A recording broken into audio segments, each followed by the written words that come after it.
Bonsoir, bonsoir. Voilà, namasté à toutes et tous. Voilà, on se retrouve donc ce soir pour faire un petit point au niveau donc du Yotish, astrologie donc védique sur cette période. Hein, voilà, donc la période à venir à partir de demain, à peu près sur une semaine. Là, j'avais envie en fait de voir un petit peu la situation voilà, à venir. Alors, les tendances à venir. Alors, je le rappelle, et pour des personnes qui connaissent pas l'astrologie védique, on a à peu près 24 degrés de différence par rapport à l'astrologie occidentale, voilà. Et donc c'est une astrologie, donc science sidérale, donc en fait c'est une science mathématique et le calcul donc est fait en lien par rapport à la lune et pas par rapport au soleil, hein, voilà. Donc j'utilise aussi pas mal dans ce qu'on appelle donc les nakshatras, ce qui sont les demeures lunaires, c'est-à-dire que la lune quand elle fait le tour du zodiaque, tous les 3 degrés 20, hein, voilà, donc en fait elle va changer donc directement donc de pada, hein, ses pieds, hein, voilà, elle va faire le tour, et donc en fait c'est lié à une nakshatra, voilà, toujours en lien avec la mythologie indienne et les planètes. Alors dans l'astrologie védique on va vraiment décrire beaucoup plus donc les planètes, parce qu'elles vont nous donner, c'est comme une personne physique, hein, donc en fait on va repérer son énergie et selon l'énergie qu'elle porte, quoi, en fait ça va nous donner la tendance un petit peu, alors normalement de la personne, hein, je le rappelle, c'est vrai que le Yotish, donc c'est vraiment une science émanant donc des rishis, hein, les sages indiens. Et à l'époque donc, et d'ailleurs même aujourd'hui, on s'en sert vraiment comme un guide pour la personne donc individuelle, hein. C'est moi qui depuis le début en fait de tout ce gros changement avec la Covid depuis l'année dernière, donc en fait en 2020, où j'ai voulu commencer à regarder un petit peu le schéma astral, parce que c'était tellement phénoménal au niveau de ce que pouvaient nous dire donc en fait ces énergies, hein, ces planètes, que voilà. Donc on y va pour donc à partir donc de demain, hein, donc le 23, et bien demain donc c'est le dimanche de Pentecôte, donc c'est une fête catholique et on reçoit la lumière, la force, le courage, hein. Donc voilà, il faut se mettre dans cette énergie-là aussi, puisqu'en fait, lors de la Pentecôte, l'Église est constituée à l'époque, donc non par une volonté humaine, mais par la force de l'Esprit de Dieu. Voilà. Donc hors religion, hein, même si on ne se met pas dans la religion, hein, transformons donc le Dieu par son intérieur, sa petite voix, son cœur. Voilà. Donc c'est de mettre vraiment la lumière et aller retrouver sa force et son courage, hein. Moi je vous invite donc plutôt dans une période comme ça. En numérologie, en fait 23 ça fait 5, mai ça fait 5, 2021 ça fait 5. Donc on est plutôt dans une énergie, même si je ne fais pas spécifiquement de la numérologie, mais on est quand même porté par ce chiffre donc 5. Et 5 c'est le souffle de vie, c'est l'épanouissement, c'est l'indépendance aussi, c'est la volonté d'être libre, hein, on le ressent bien quand même en ce moment. C'est satisfaire ses 5 sens aussi, hein. C'est comme si on a été en manque pendant longtemps de pas pouvoir nourrir ces 5 sens, hein. Que ce soit donc la vue, l'odorat, le toucher, voilà, donc le tactile aussi, voilà, donc on va retrouver ce besoin-là, et puis du coup l'exploration en fait, hein, et la quête du plaisir, hein. Là je vois avec des personnes qui ont envie d'aller au restaurant, boire un coup avec les amis, se retrouver, donc il y a vraiment ce plaisir qui est la vie, hein, de l'humain quoi en fait, hein. Voilà, et le 5 lie aussi donc les cieux aux hommes, hein, aussi, voilà, donc c'est la dualité entre la loi et la liberté, entre le devoir et le défi aussi, Et le défi karmique donc du 5 est de ne pas agir aussi de façon donc impulsive. Voilà, donc on peut avoir une période où on a envie de toute la liberté, on en a ras-le-bol d'avoir des interdits, donc bon allez hop, c'est comme si c'était la grande liberté.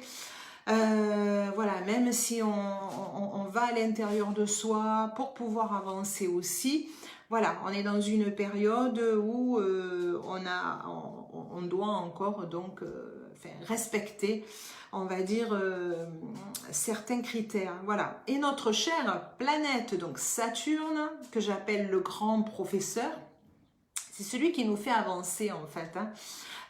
Les Indiens, ils l'appellent donc la maléfique, hein, alors parce que c'est celle qui nous dit d'arrêter, de stopper, de réfléchir, c'est l'intemporel, c'est celle qui met des structures, certains disent de mettre des obstacles, mais si c'est un temps d'arrêt pour pouvoir mieux repartir, et Dieu sait si on l'a bien vu toute l'année 2020, hein, Saturne, n'est-ce pas? Voilà, donc en fait, Saturne, elle veut vraiment nous apprendre qu'il est temps de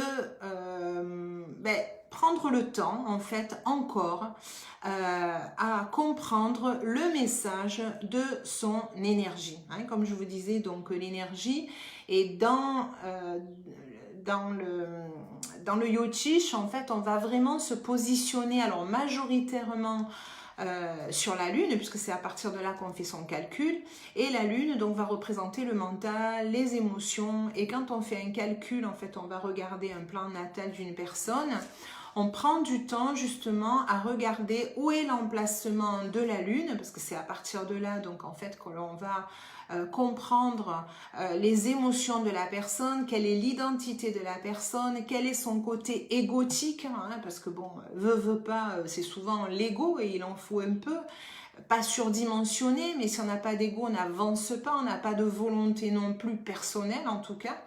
Donc voilà, donc, mais sans qu'ils prennent trop de place non plus, mais voilà, et puis on va regarder bien évidemment l'ascendant, parce que c'est savoir qu'est-ce qui nous porte dans notre incarnation, quoi, en fait, qu'est-ce qu'on a envie de vivre aussi, quoi, voilà.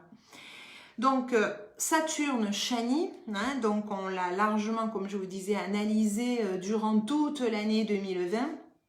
Et Dieu sait en fait s'il a fait beaucoup d'allers-retours, hein, c'est-à-dire qu'à un moment donné, il était fixe, et puis après il était rétrograde, et puis il a été encore fixe, et puis il a été rétrograde. Donc on avait l'impression d'avoir un peu de la liberté, et puis hop, on revenait, puis on réfléchissait, et puis donc en fait on était à l'extérieur, puis après on était reconfiné.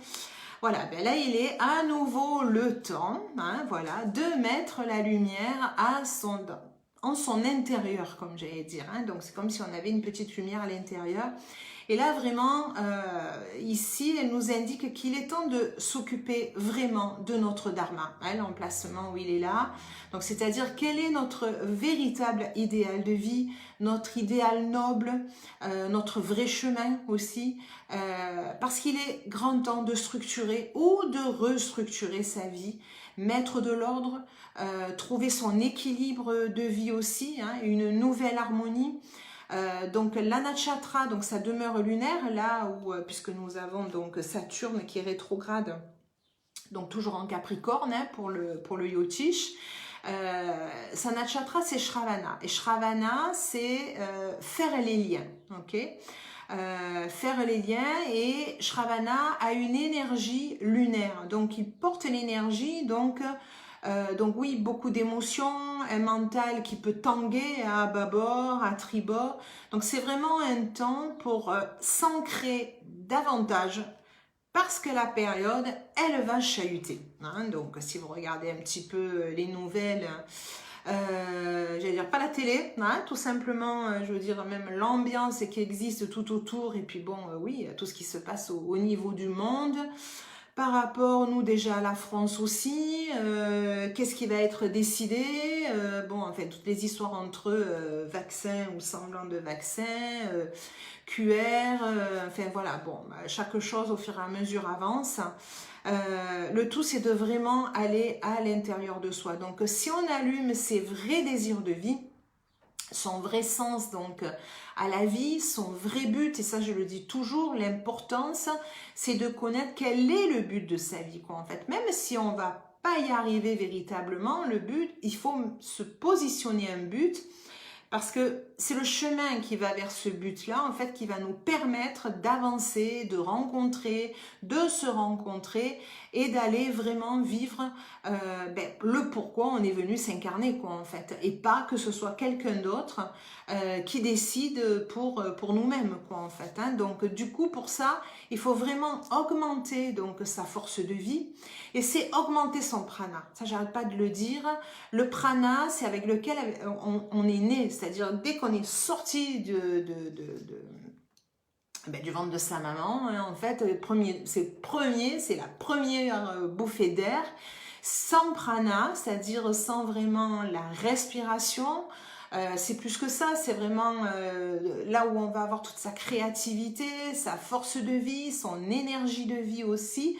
Et sans prana, ben, on fait rien quoi en fait. Donc je le répète et je le re-répète, prenez du temps le matin, mettez-vous à l'est, là où le soleil se lève, là où le prana est le meilleur quoi en fait, et faites des respirations quoi en fait. Prenez le temps même de méditer au soleil, de poser un sankalpa. Hein. Un sankalpa c'est vraiment beaucoup plus qu'une résolution, c'est vraiment qu'est-ce que je veux véritablement au fond de moi quoi. En respirant profondément, c'est comme ça que vous allez augmenter votre force de vie. Et ça, il n'y a que vous qui pouvez le faire. Hein. Voilà, donc il y a des cours qui ont pu reprendre en yoga, il y a énormément de vidéos en ligne pour apprendre. Et après, c'est vous à le faire tous les matins, tous les matins. Pas beaucoup, juste un peu, mais tous les matins. C'est beaucoup mieux de le faire un petit peu, mais tous les jours répéter, répéter, répéter, jusqu'à ce que ça devienne vraiment un besoin, quoi, en fait. Hein, voilà. Donc, c'est comme ça que plus vous allez augmenter votre prana, vous allez augmenter votre force de vie, et plus vous allez augmenter votre immunité, votre système immunitaire, quoi, en fait, parce que vous allez nourrir de l'intérieur, quoi. Et puis, vous êtes souverain de votre vie. Donc, qui décide mieux que vous, hein, honnêtement. Mais pour ça, il faut aller à l'intérieur de soi. Donc, plus vous serez fort à l'intérieur de vous, plus vous serez en position d'autorité et moins vous ferez attention aux avis des uns et des autres. Vous pouvez écouter les uns et les autres, partager, échanger, mais c'est vous qui prendrez votre décision, ok, par rapport à vos valeurs de votre vie et peu importe ce que pensent les autres aussi, quoi, voilà. C'est vous, on est seul, on meurt seul, donc décidez pour vous en âme et conscience, quoi, en fait, ok. Sinon, vous serez pris encore à nouveau dans une certaine soumission. Donc, les gens qui ont fait tout un travail pour pouvoir mieux se rencontrer, savoir qui ils sont, où ils vont. Moi, j'en ai vu plein des gens depuis des années, là. Donc, non, on ne se relaisse pas encore manger et d'être encore soumis, quoi, en fait, ok? Si vous sentez qu'à l'intérieur de vous, c'est ok, vous êtes fort en vous, vous avez une forte immunité, pourquoi aller se faire injecter, puisqu'on est là en pleine discussion au niveau donc du vaccin, pourquoi le vaccin, pourquoi pas le vaccin? Il n'y a pas une opinion mieux que l'autre, peu importe, je ne rentrerai pas là-dedans, mais faites et prenez votre décision. Et ne rentrez pas dans la soumission, prenez votre décision parce que sinon vous le regretterez dans quelques mois, quoi, en fait, voilà, hein, comment ça se passe. Si c'est pas vous qui avez décidé, eh bien à ce moment-là, on va regretter comme toute décision. À un moment donné, il faut faire un choix, ok? Voilà. Donc le choix est pris, donc après c'est ok. Alors, le 26, Krishna Paksha Pratipada Titi. Donc, on va être en Purnima, pleine lune, Nakshatra Anuradha et une éclipse en plus. C'est chaud le 26, hein? C'est chaud, chaud, chaud. Alors, pour les connaisseurs de Jyotish, sachez, parce qu'il y en a certains qui me disent non, non, non, c'est pas cette nakshatra, c'est celle-là. Je prends exactement la nakshatra qui est au début de Purnima, ok, donc pour la pleine lune, et je fais pareil avec la nouvelle lune. Si après de suite, hop, ça change de nakshatra, pour moi, ce n'est plus la même énergie, bingo, pile à ce moment-là, quoi, en fait, ok. Donc, moi, je prends la nakshatra qui est vraiment... qui est celle au moment juste où Purnima commence. Sinon, ensuite, en fait, on va passer à la nakshatra qui est Jeshta. Alors, sachant que la pleine lune, en plus, c'est le moment où on a Shiva et Shakti qui se retrouvent, ok? Donc, imaginez à ce moment-là, votre cerveau droit et le cerveau gauche qui se retrouvent, Ida, Pingala, donc pour les nadis, qui sont donc au top de leur nettoyage, si vraiment vous avez tout bien nettoyé, aussi bien d'un côté que de l'autre. Si votre prana donc en fait se retrouve vraiment parfait dans votre colonne vertébrale, la Shushumna, et ainsi tous les rouages donc chakratiques sont en expansion. Donc en fait après vous pouvez créer tout ce que vous voulez, quoi, en fait, d'où l'importance, quoi, en fait. C'est vraiment un moment important, donc de nettoyage, de repositionner les choses. Donc si vous êtes adepte des minéraux, c'est le moment de nettoyer. C'est vraiment honorer la terre, vous honorer, quoi. Hein, voilà, c'est honorer en mariant vraiment le microcosme avec le macrocosme. Hein, voilà. Donc le 26, c'est aussi la naissance de Bouddha, hein, donc appelé Bouddha Purnima. Donc selon la littérature donc védique, le Seigneur Bouddha, hein, donc c'est l'enseignant spirituel donc des enseignements duquel le bouddhisme donc a été fondé, et c'est une incarnation aussi du Seigneur donc Vishnu. Et Vishnu, c'est le Dieu protecteur et sauveur de l'homme. Alors Vishnu, il est aussi lié à Indra aussi, et Indra qui signifie aussi le meilleur en sanskrit. Et c'est vraiment la déité de la conquête, de la créativité, de la confiance en soi, des projets. Et si on le veut, cela peut être aussi le début de l'épopée, avec un groupe soudé pour la quête de la liberté. Et pour cela, en fait, la volonté d'être soi doit se réveiller. Donc je dis souvent, là je le vois, il y a de plus en plus de collectifs qui se créent, tous ensemble, mais il faut qu'à l'intérieur de soi, chacun soit souverain de qui il est, qu'est-ce qu'il veut faire, et ensuite il va en groupe, ok, voilà. Et parce qu'on ne pourra plus continuer à vivre tout seul dans son coin, la force est de se regrouper, mais d'être dans un collectif où les gens ont la même volonté, quoi, en fait. Hein, ça, c'est important, quoi, en fait. Et Indra, il ouvre les portes fermées, il soulève les obstacles apparents. Souvent à la limite des obstacles qui sont dressés hein, sur notre route, et si on enlève donc tous ces obstacles qui sont là, on va voir aussi dessous qu'est-ce qu'il y a aussi, hein, donc du coup c'est nourri d'inspiration et de créativité. Alors à vous, go go go, ok, voilà. Donc la nakshatra Anuradha, elle est aussi gouvernée donc par une énergie saturnienne. Welcome, l'univers nous demande vraiment d'ouvrir notre cœur, quoi, hein, vraiment, vraiment. Et sa motivation, elle est dharmique. Donc, qu'est-ce que veut notre âme? Quel est le sens de votre destinée? Hein, je ne le répéterai pas assez, et je me le répète moi aussi tous les jours. Hein. Voilà, donc en cette pleine lune, donc le soleil, là, il est en taureau, et la lune est en scorpion. On est en yotish, ok, je le rappelle. Donc taureau terrien et scorpion, donc qui est plutôt haut.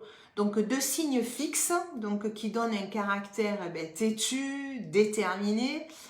En taureau, on se nourrit, et en scorpion, on se débarrasse de tout ce qui est toxique. Donc cela va pousser donc en fait à trouver son équilibre entre confort et inconfort.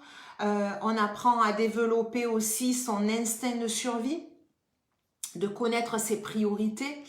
Et Anuradha, donc son pouvoir, c'est la dévotion. Donc ça favorise la coopération entre l'humanité. Donc oui, voilà, les collectifs ou avec des gens avec qui on est bien, où on peut avancer, où on peut essayer de voir comment on peut se structurer différemment, avec beaucoup plus d'intelligence, quoi, voilà. Et Anuradha, c'est semblable donc à la fleur de lotus, ok. Donc Anuradha a la persistance et la capacité de s'épanouir au milieu des difficultés. Le lotus, regardez-le, il va fleurir une belle fleur dans la vase, quoi, en fait. Hein, et dès qu'il fane, il retombe dedans et puis hop, il repousse encore. Donc on y va, on a de l'endurance, on ne perd pas espoir et on recommence, ok. Le 26, c'est aussi Mercure qui arrive en Gémeaux. Il quitte le Taureau, il arrive en Gémeaux. Alors, il est en domicile, hein, en fait, il est chez lui, Mercure. Et c'est la planète aussi, donc la plus forte en Shadbala, hein, selon les endroits. Donc, les planètes ont une grande force. C'est le messager des dieux. Donc, Mercure, c'est le mouvement, c'est le nouvel essor. Et là, il fait voyage donc en Gémeaux avec Mars, qui, par contre, là, Mars, il est en ennemi, hein, donc en Gémeaux. Mais comme ils sont à 25 degrés à peu près de différence, donc voilà, chacun fait un peu sa route. Alors Mercure, sa nakshatra, donc sa demeure lunaire, c'est Migrashira, et elle est gouvernée par Mars. Bon, décidément, voilà, donc Mars est quand même là. Et cette nakshatra, elle veut atteindre donc les buts dans la joie. Alors, même si l'énergie, là, Mars, comme il est faible, donc le courage, il est peut-être pas optimum aussi, hein. Si Mars est faible, on profitera donc de l'énergie de Mercure, surtout qui est très très fort en fait, pour communiquer notre joie et d'en profiter, vraiment, c'est le moment. Parce qu'à partir du 30 mai, Mercure, à son tour, lui aussi, il redevient rétrograde. Voilà, lui aussi. Alors, rétrograde, je le rappelle, ça ne veut pas dire qu'il fait marche arrière. Hein, c'est par rapport à nous, notre œil, comment on le voit, c'est comme si la planète, elle posait. Donc, pour nous dire énergétiquement, par rapport à son énergie, hein, donc Mercure c'est la communication, c'est le discernement, donc peut-être, hein, voilà, revoir notre discernement que l'on avait eu il y a éventuellement quelques heures et quelques jours, parce que ça va super super super vite. Donc ne vous dites pas oui mais là c'était juste et puis maintenant je le sens pas, et puis c'est pour ça que je vous dis ça tangue, parce que ça va super vite quoi en fait, voilà. Donc Mercure va perdre de sa vigueur, hein, d'autant que donc voilà, ce jour-là, donc le 30, donc Mercure rétrograde en Gémeaux, il y aura la Lune et Saturne rétrograde en Capricorne, voilà. Donc ça va nous demander une grande concentration, parce que la Lune, elle sera aussi donc Nakshatra Shravana, comme Saturne rétrograde. Donc un mental qui va faire tous les liens, quoi, en fait. Là, voilà, nous, on va faire les liens en même temps, peut-être des informations qui vont arriver, on va faire les liens dans tous les sens aussi. Alors, on peut avoir un esprit qui soit peut-être inquiet sur sa destinée, parce que du coup, il y a tellement de liens dans tous les sens qu'on ne sait plus. Peut-être des nouvelles informations qui vont dans tous les sens, donc on se dit waouh, waouh, waouh, mais où est-ce qu'on va là dans ce grand n'importe quoi là, voilà. Il y aura vraiment un besoin de s'organiser, on est en Capricorne, hein, donc organiser ses affaires aussi peut-être. Mais ne vous laissez pas vous décourager, hein, il faut vraiment continuer à augmenter donc sa puissance de concentration, méditer, reprendre son souffle aussi, hein, voilà. Alors il va falloir certainement sortir de sa zone de confort, qui en fait n'a jamais existé, hein, je vous rassure, hein. Les gens disent je prends telle assurance, là je suis bien, là c'est un semblant, mais en fait la zone de confort n'y est jamais, et c'est se faire confiance, voilà. Donc il y a vraiment un gros travail de se faire confiance, hein, voilà. Donc si les gens autour de vous n'ont pas confiance, ne vous laissez pas embarquer aussi avec ça aussi en même temps, ok? Et hier, donc, on a fait une vidéo avec Gilles, d'où notre volonté vraiment de mettre en place donc cet atelier donc tout le mois de juillet, donc tous les week-ends, hein, c'est-à-dire vendredi, samedi, dimanche. On va envoyer toutes les informations là, donc d'ici fin dimanche, début lundi, pour vraiment voilà travailler sur le sens de sa vie, comment on peut avancer aussi, quoi, voilà.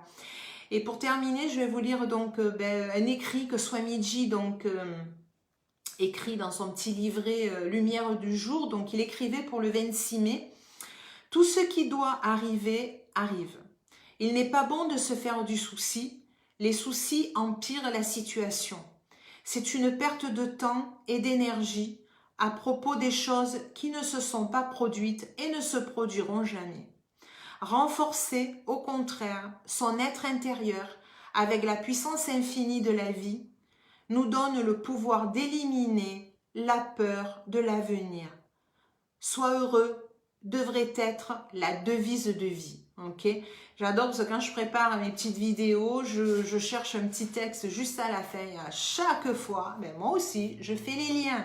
Alors pour la petite histoire, moi ma lune, ma demeure lunaire, elle est Shravana aussi. Alors je peux vous dire que faire les liens dans tous les sens, là je m'éclate quoi en fait. Voilà. Hein, donc si vous voulez comprendre Shravana, appelez-moi, je vais vous expliquer quoi. Voilà.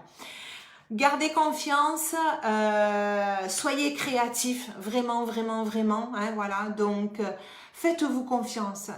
C'est vraiment la période où on va devenir vraiment les plus souverains comme on n'a jamais, jamais, jamais vécu.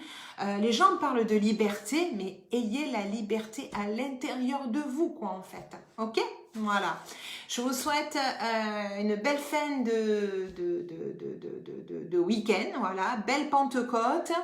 Puis il y a plein de choses à vivre, hein, donc cette semaine, voilà. Donc ça ne s'arrête pas là. Si vous avez besoin d'échanger, n'hésitez pas, hein, donc par Messenger, même au-dessous de la vidéo aussi, voilà. Hein, tout l'été.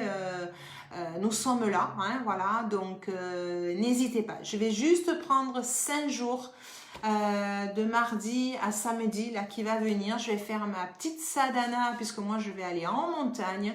Donc, je vais faire silence parce que je veux me recharger, voilà, pour repartir, voilà, faire d'autres liens et aller encore plus dans la créativité et vous le partager. Voilà, je vous souhaite une très belle soirée.